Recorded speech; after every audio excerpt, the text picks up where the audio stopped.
നമ്മൾ ഈ പുസ്തകത്തെ, ഈ വചനത്തെ എല്ലാ ദിവസവും എടുക്കുകയും സ്നേഹിക്കുകയും വായിക്കുകയും ചെയ്താൽ ഈ വചനത്തിൻ്റെ അനുഗ്രഹവും നമ്മുടെ അടുത്ത് വരും. വേറൊന്നും പ്രത്യേകം ഒന്നും ചെയ്യേണ്ട, ആ അനുഗ്രഹം നമ്മുടെ അടുത്തേക്ക് വരും. ഈ ദൈവവചനത്തെ നമ്മൾ പൂർണ്ണ മനസ്സോടെ, പൂർണ്ണ ശക്തിയോടെ, പൂർണ്ണ ബഹുമാനത്തോടെയൊക്കെ സ്നേഹിച്ചാൽ ഇതിലെ അനുഗ്രഹങ്ങൾ, ഇതിനകത്തുള്ള സൗഖ്യം, ഇതിനകത്തുള്ള നന്മകൾ നമ്മുടെ അടുത്തേക്ക് ഇറങ്ങി വരും.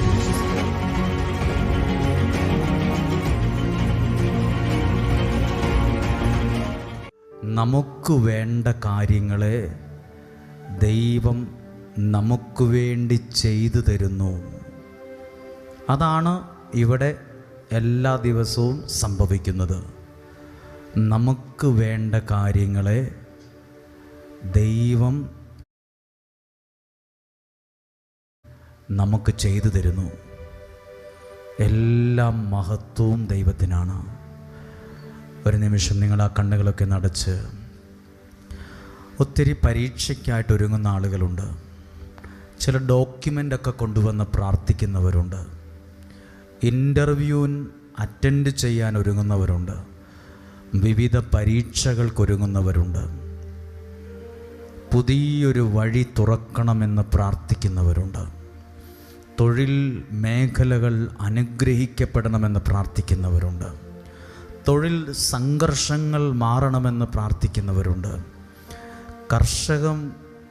കാർഷിക മേഖലയുമായി ബന്ധപ്പെട്ടുള്ള പ്രാർത്ഥനയുണ്ട്. ജോലിക്കായിട്ടുള്ള പ്രാർത്ഥനയുണ്ട്. ഭവനമില്ലാത്തവർ, മക്കളില്ലാത്തവർ, കുടുംബ സമാധാനം, സ്വസ്ഥതയില്ലാത്തവർ, കരഞ്ഞുകൊണ്ടുറങ്ങുന്ന മനുഷ്യരുണ്ട്. കരഞ്ഞുകൊണ്ട് കിടക്കാൻ പോകുന്ന, കരഞ്ഞുകൊണ്ട് ജോലികൾ ചെയ്യുന്ന, കരഞ്ഞുകൊണ്ടുറങ്ങാൻ കിടക്കുന്ന, കരഞ്ഞ് ജീവിതത്തിൽ ലൈറ്റൊക്കെ ഓഫ് ചെയ്ത് ജീവിതത്തിൽ കരയുന്നവരുണ്ട്.